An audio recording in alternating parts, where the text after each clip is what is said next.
आओ इधर आओ।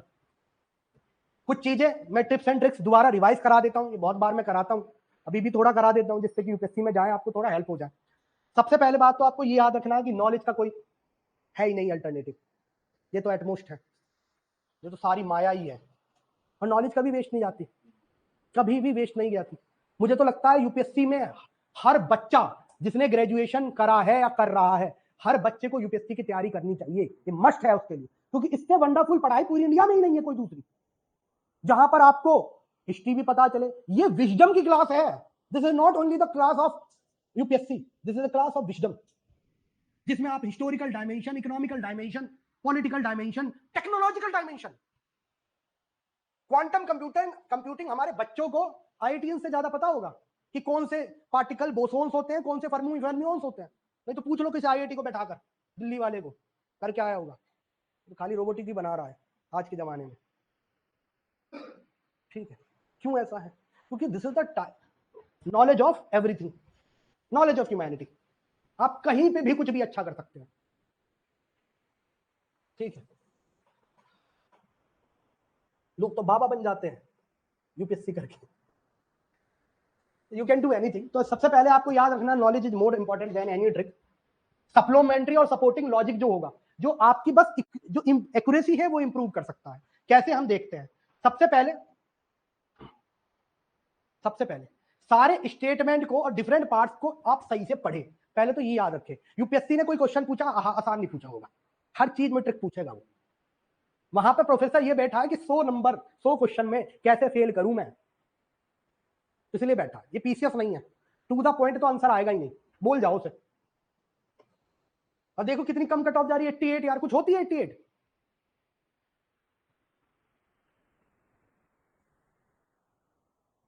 बताओ, तुम्हें लानी चाहिए 180, तुम 88 के लिए क्यों रहोगे? नेक्स्ट, चाहे एक चीज और डालें, देखें कि करेक्ट और इनकरेक्ट में हम बहुत ज्यादा मिस्टेक करते हैं।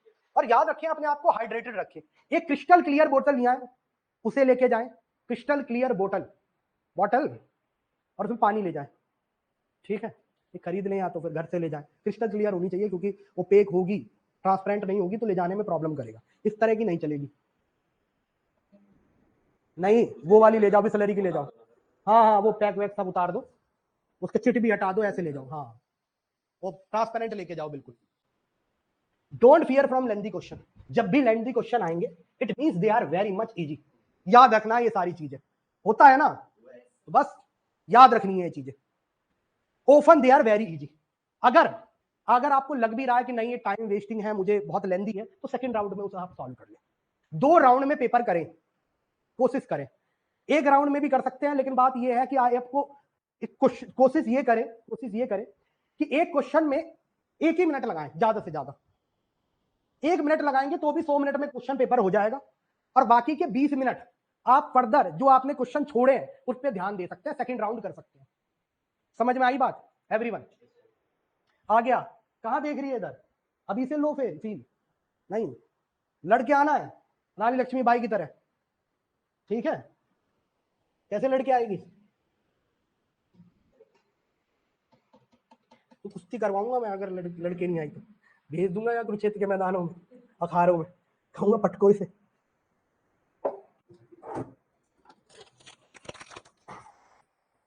चलो नेक्स्ट, एक्सट्रीम एब्सोल्यूट स्टेटमेंट पे ध्यान रखें हमेशा। चाय गिर गई। चलो ध्यान रखें, जैसे ओनली, ह्यूमैनिटी में कुछ ओनली तो होता नहीं है। My name is Shashank and I am the only one whose name is Shashank. ऐसा है क्या? जिंदगी में कोई दूसरा शशांक नहीं मिला? मिला होगा कभी ना कभी। वैसे स्टेटमेंट ये करेक्ट है। एक को हम दूजो नास्ती, ना भूतो ना भविष्यति। आ जाओ नेक्स्ट, इधर जोक सपाट। तो ओनली स्टेटमेंट मोस्टली गलत होते हैं, always, all, never, totally, they have high probability of being wrong. यहां पर दिमाग लगाना है। देखो कितनी बार ये ठीक भी हो सकते हैं, लेकिन वो स्टेटमेंट सो ऑब्वियस होगा। जैसे Pulicat lake touches only Andhra Pradesh and Tamil Nadu, only लिखा है, 2 स्टेट लिख दिया, तो उसकी प्रोबेबिलिटी सही होने की भी है। ठीक है, लेकिन जब भी ओनली और एक्सट्रीम स्टेटमेंट आएंगे आपको एक बार दिमाग लगाना, इसे याद कर लो, तो ध्यान रख लो। नेक्स्ट, ब्रॉड स्टेटमेंट मोस्टली सही होते हैं, जैसे सम, कैन, मे ध्यान रखना है कि गवर्नमेंट में issue order under this act, सही है, सकती है, उसकी मर्जी है ऑर्डर इशू करना। तो मे, सम, कैन, इनकी प्रोबेबिलिटी सही होने की बहुत ज्यादा होती है। फर्दर मोर, डेटा को, प्लेस को, ऑर्गेनाइजेशन को, नेम को, इन्हें बहुत जल्दी मॉडिफाई और ट्वीक किया जा सकता है। तो आप याद रखें, जब डेटा हो, प्लेस हो, ऑर्गेनाइजेशन हो, नेम हो, इन पे ध्यान रखें थोड़ा, कि मान लो WHO था, उसने WHO की जगह IMF दे दिया, एक लाइन तो चेंज करनी है। एक्चुअली में concept by conceptual question modify करने में बड़ी प्रॉब्लम होती है, ये प्रोफेसर ही तो बनाते हैं, और आप कंसेप्चुअल क्वेश्चन को कैसे मॉडिफाई करोगे? अब तिबेटियन प्लेटू की ओवर हीटिंग के कारण अगर इंडियन मानसून आता है, तो मैं अगर उसे ये नहीं कह सकता कि, उसे ऐसा नहीं बनाऊंगा कि तिबेटियन प्लेटू की हीटिंग के कारण नहीं इंडियन मानसून आता है, हर किसी को पता चल जाएगा गलत बोल रहा है, समझ रहे हैं? तो कंसेप्ट को गलत बताना और गलत करना क्वेश्चन बड़ा मुश्किल होता है, कोई भी प्रोफेसर ही करना नहीं चाहता, समझ में आया? फिर कंसेप्ट को गलत बताने के लिए आपको मेहनत भी लगेगी, मेहनत भी लगेगी। फर्दर डेटा को गलत कर देने से आप उसका रेफरेंस दे सकते हैं, यूपीएससी में हर क्वेश्चन का रेफरेंस होता है फॉर्मल बुक से। कंसेप्ट को गलत बताएंगे तो उसका रेफरेंस क्या देंगे? डेटा को गलत बता के आप रेफरेंस दे सकते हैं, देख देख डेटा ये लिखा है, नहीं समझ में आया मैं क्या बोल रहा हूं? कंसेप्ट को गलत बता के रेफरेंस नहीं दिया जा सकता उसका, कि आपने किस बेसिस पे क्वेश्चन बनाया है, नहीं समझ में आया? जैसे पानी ने, अष्टाध्यायी पाणिनि ने लिखी है ना, तो अष्टाध्यायी की जगह मैं पाणिनि की जगह पतंजलि लिख दूं और दिखाऊं, RS शर्मा देखो पता अष्टाध्यायी पानी ने लिखी है, पतंजलि ने नहीं लिखी, तो दिखाया ना मैंने रेफरेंस। कंसेप्ट को उल्टा कर दो यार, दिखाओ कहां से रेफरेंस लिया इसका, बड़ा मुश्किल है। समझ में आ रहा सबको क्या कह रहा हूं मैं? Further, think if any statement or its constructing refuting statement can be found in any standard book or source। हमेशा देखो, फैक्चुअल पेपर तो यूपीएससी पूछता नहीं है, तो UPSC is relatively easier than the PCS. PCS में मुश्किल यहां आती है कि फैक्चुअल डेटा बहुत आता है, तो आपको 6 महीने 2-3 महीने आपको रटनी पड़ेगी चीजें। यूपीएससी में ऐसा नहीं है, यूपीएससी में अगर आपने 1 साल तैयारी नहीं करी तो एक दिन में कोई तीर लगेगा ही नहीं। वो 1 साल की तैयारी तो मिनिमम मांग रहा है, मिनिमम, देयर मिनिमम, समझ में आया? फर्दर आप ये सर्च करें, इफ एनी स्टेटमेंट, और ये स्टैंडर्ड बुक में मिलेगा कि नहीं, कोई भी रिफ्यूटिंग स्टेटमेंट मिलेगा कि नहीं मिलेगा। अगर नहीं मिलेगा तो वो मोस्टली, कहने का मतलब ये है जो भी आपने पढ़ा है उस पे ट्रस्ट रखें, समझ में आया? अब राजा राम मोहन रॉय ने इंडियन रेनेसां स्टार्ट किया, तो आपको ये पता है, मैं स्वामी विवेकानंद कह दूं तो आपको पता बहुत दिन बाद आया, वो उनका जन्म तो बहुत बाद में हुआ है राजा राम मोहन रॉय के, तो गलत होगा। तो कहने का मतलब जो आपने स्टैंडर्ड बुक्स पढ़ी हैं, जो यहाँ पे पढ़ाया गया है, उस पर ट्रस्ट करना है। वहां पे जाके क्या होता है कि हम ये सोच लेते हैं कि यूपीएससी ने क्वेश्चन बनाया है, तो मैं कैसे कर सकता हूं, मेरे चाचा ने तो कह दिया था तेरा सिलेक्शन तो नहीं होगा। वो चाचा की बात सही भी तो करनी है, चाचा ने कहा था ना, ऊँट के पांव पालने में गिर जाते हैं, है? ये भी तो कहा था, I have to prove my चाचा, क्या कहते हैं हिंदी में, इंग्लिश में अंकल, चाचा ही ठीक लगता है, अंकल क्या होता है यार, उनकी बातें सही कर दी, तो सही करने के चक्कर में अपना करियर ना खराब करें, ठीक है? वो अगर कोई ऐसी बात करता है तो आप समझे वो 10वीं पास है यार, वो जहां तक पढ़ा हुआ है वैसी बातें करेगा। अब मेरे में आदत है, मैं यहाँ पे हूँ तो क्लास वाली बात कर रहा हूँ, मैं ऐसे लोगों से भी मिलता हूँ जो 10वीं पास है, उनसे वैसी बात करता हूँ, उनसे थोड़ी ना बताता क्वांटम फिजिक्स में बोसोन और फर्मियोन्स होते हैं। समझ में आया एवरीवन? तो आपको वहीं तक रखनी है, देखना है उसका कैलिबर क्या है। जो खुद कांस्टेबल नहीं लिखा वो आपको एसपी कैसे देखेगा? एवरीवन, तो भरोसा रखें अपनी पढ़ाई पर, ट्रस्ट रखें, जो आपने पढ़ा है, जिस स्टैंडर्ड बुक से पढ़ा है उस पर ट्रस्ट रखें, तभी क्वेश्चन करें। फर्दर,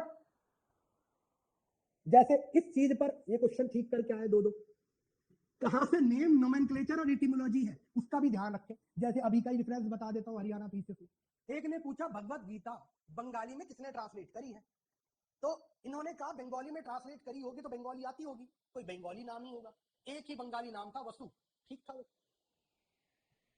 पढ़ने की जरूरत हुई ना इसमें everyone. Further, for any difficult word in English check Hindi translation, ये भी बहुत इंपॉर्टेंट है। अब जैसे वहां पर लिखा है एमएसपी कौन कौन से प्रोडक्ट पे मिलती है, कौन कौन से एमएसपी मिनिमम सपोर्ट प्राइस होता है, बस आप समझ लीजिए किस किस फसल पे मिलती है। अब वहां पे अरेका नट भी लिखा है, आपको नहीं पता अरेका नट तो हिंदी देख लीजिए, सुपारी को कहते हैं। आप दिमाग लगाइए, सुपारी पे तो एमएसपी नहीं देगी सरकार, वरना सेक्टर 14 में ही लाल किला होता। सुपारी है ना, पान खाए भैया हमार, isn't it? हिंदी जरूर चेक करें इंग्लिश के साथ साथ। Further possibility, science and tech और इन्वायरमेंट के क्वेश्चन में क्या सर्च करनी है? पॉसिबिलिटी। तो यूपीएससी का लेवल है 30-28 है। आप देखिए यूपीएससी तो 22 से 28 क्वेश्चन पूछ लेता है इकोनॉमिक्स से। हाँ इधर आओ, पढ़ लिए ना सारे document. Imagine the possibility of statement particularly in science and tech and environment. Environment and science and tech पे हमेशा ध्यान रखें, ठीक है। यहाँ पे पॉसिबिलिटी होती है। मैं अगर आपसे पूछूं कार्बन नैनो ट्यूब्स कहाँ कहाँ यूज हो सकती है, तो आप वहां पे लिखा हो टारगेटेड ड्रग डिलीवरी, आपने नहीं पढ़ रखा है, तो एक टेक्नोलॉजी यूज हो सकती है, टेक्नोलॉजी है, कहीं भी यूज हो सकती है। किसी को पता था इंटरनेट क्लास देने के काम आएगा? ऑनलाइन लाइव स्ट्रीमिंग पहले तो लोग सैटेलाइट से ही देते थे, खा दिए, हम तो इंटरनेट से लाइव दे रहे हैं। किसी ने सोचा था इंटरनेट से लाइव दे सकते हैं? हुआ पॉसिबिलिटी। तो science comes with possibility, science environment comes with possibility. Everyone ये तो जरूर पूछे अपने से, क्यों पूछा है? अब फीफा वर्ल्ड कप है, कतार में हुआ था, तो कतार से आसपास की कंट्री उन्होंने पूछ ली, तो आपको समझ में आना चाहिए ना, कतार में फीफा हुआ था इसलिए पूछ लिया। समझ में आई बात? एलिमिनेशन ऑप्शन ये भी याद रखें कि आपको ऑप्शन दे रखे हैं ए बी सी डी, इन सबके मैंने एग्जांपल दे रखे हैं, इसलिए अभी बस बता रहे, रिवाइज करा रहे हैं, जिससे क्वेश्चन ठीक हो जाए। ए बी सी डी ऐसे करके यार 120-130 क्वेश्चन बन जाते हैं। 30-35 तो क्वेश्चन पता होते हैं, 120-30 अगर नंबर बैठ गए तो हो गया सिलेक्शन। 88 पे निकल रही है कट ऑफ, शर्म आनी चाहिए, 88 कुछ होते हैं?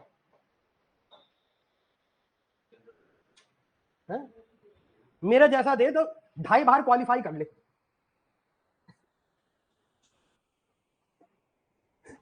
ठीक है, 2.5 बार, वो एक बार तो कर ही लोगे तुम। ए बी सी डी, अब इसमें इनकरेक्ट और नॉट करेक्ट देखने हैं। अब क्या करना है आपको, अगर पता है आपने ऑप्शन पढ़े, इसमें आपको पता है ये वाला पार्ट तो पक्का नहीं होगा, तो उसे गलत करके देख लीजिए। मान लीजिए सेकंड गलत है, तो सेकंड गलत कर लीजिए और देखिए सेकंड किस किस में गलत है, और उस ऑप्शन को गलत कर दीजिए, तो एक ही आंसर आएगा आपका। बता रखा है कितनी बार, ये सब करवाते रहते हैं तुम्हें। ऐसी करेक्ट स्टेटमेंट में देखिए, हमेशा सर्च करिए यूपीएससी जो दे रहा है ना एलिमिनेशन में 1 2 3 2 3 1 2 3 और एक में 1 and 3, तो 1 and 3 वाला ज्यादा आसान, ज्यादा सही होगा। एलिमिनेशन लगाइए। समझ में आई बात सबको? आगे ये सब तो एग्जांपल है, तो अंडरस्टैंड, कुछ ये ट्रिक्स याद रखनी है आपको एलिमिनेशन की। इस पे हम क्वेश्चन करते ही रहते हैं, आई थिंक पूरे साल भर यही प्रैक्टिस करते रहते हैं। चलिए आ जाइए, एक प्लेसेस इन न्यूज हम देख लेते हैं, उसके बाद आज क्लास ओवर कर देंगे आप लोगों की, ठीक है। और देखो कहने वाली बात ये है कि आप लोगों को अपने पे ट्रस्ट रखना पड़ेगा एक तो, और प्रेशर नहीं रहना है, ठीक है। हाइड्रेटेड रखिए अपने आप को, नींद लेके जाइए रात में, ऐसे नहीं करना रात भर, पेपर है बस खाली, मेरी जिंदगी थोड़ी ना है। अपने आप को इतना कैपेबल बनाइए कि सिलेक्शन ना भी हो तो सरकार का फॉल्ट है, उसने एक अच्छा ऑफिसर खो दिया। समझ में आया? समाज का नुकसान हो गया है। आप तो इतने कैपेबल हो, कुछ भी कर सकते हो, आज नहीं कल कर सकते हो, कल नहीं परसों कर सकते हो, कितनी कैपेबिलिटी तो बनानी पड़ेगी। अब कितने लोग तो छोड़ के लगते हैं इसमें। अब रोमन सैनी ने अन अकेडमी बना दी, फन अकेडमी, हाँ वही, कौन कह रहा फन अकेडमी, हाँ वही है, तो फन अकेडमी बना दी, आज मल्टी करोड़ का बिजनेस है, कितने तो छोड़ के आते हैं। नहीं, तो आप अपने आप को इतना कैपेबल बनाइए, विश्वास रखिए अपने आप पर, उन्नु पुन्नुओं की तरह नहीं। आप एक इंटेलेक्ट है, आप में एक विजडम है, और विजडम का कोई मुकाबला नहीं है। दुनिया में सबसे अमीर आदमी वो जिसके पास सबसे ज्यादा नॉलेज और सबसे ज्यादा विजडम। एक्चुअली में इस्लाम में अमीर उसे ही कहते थे जिसे सबसे ज्यादा विजडम हो। विजडम से आप पैसे भी कमा सकते हैं, तो नाम पड़ गया जिसके पास ज्यादा पैसा वो ज्यादा अमीर। जैसे आपने सुना होगा अमीर उल उमरात, ये जितने इस्लामी स्कॉलर होते हैं उन्हें अमीर उल उमरात कहते हैं। क्यों? विजडम, विजडम से इन्होंने फिर दिल्ली सल्तनत में पैसा भी बहुत कमाया। समझ में आई बात? तो विजडम का कोई अल्टरनेटिव नहीं है। 5वीं कक्षा या 10वीं कक्षा की पता चला कोई फेलियर है और वह आपको ज्ञान सिखा रहा है कि नहीं होगा और ये नहीं होगा, तुम्हारी तो पर्सनैलिटी नहीं है, बोल नहीं पाते हो, फंबलिंग करते हो, समझ में आया? तो बोल तो मैं प्रधानमंत्री आके आगे भी लूंगा, उसे लेके आ बस, समझ में आया ना? फोर्स होना चाहिए तुम लोग, है ना? चलो तो लगे कि लीडर आ रहा है कि नहीं? और वो लोग अपने आप ही, आप में अगर पर्सनैलिटी निकलेगी लोग अपने आप आपको फॉलो करेंगे, वो जरूरत नहीं है उस चीज की।